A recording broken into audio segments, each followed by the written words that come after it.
Alright, let's get to the World War III news. So, United States military deploys F-22 fighter jets to the Middle East due to Russia's behavior. A senior U.S. general said that Russia was continuing to try to drag the United States into a dogfight over the skies of Syria. The Central Command has now confirmed this, as they said that the United States have deployed the F-22 Raptors to the Middle East due to increasingly unsafe and unprofessional behavior by the Russian aircraft. As I said before, it looks like the Ukraine war is escalating on more than one front. But it's not just Russia, as they're now saying China is likely sending military personnel into the United States, Homeland Chair says. Yes, Mark Green is now saying that China is likely sending military personnel to the United States across the southern border.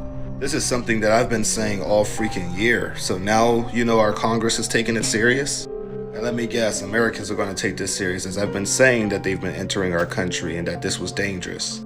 A big development happened today as more Russian nukes, tactical nukes, are starting to go into Belarus. Yes, it's being reported that Belarus has begun taking the delivery of Russian nuclear weapons. And their president, Alexander Lukashenko, is the one that confirmed that today. So not only did Russia deploy the nuclear weapons into Belarus, but Putin actually came out with a warning today.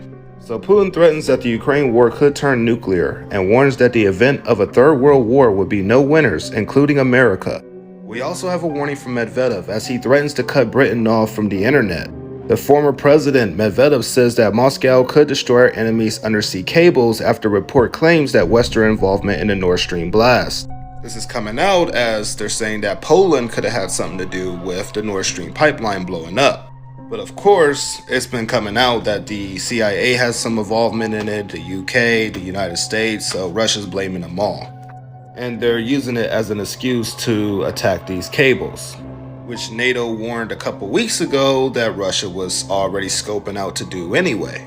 China's also blaming the United States for radioactivity in the South China Sea.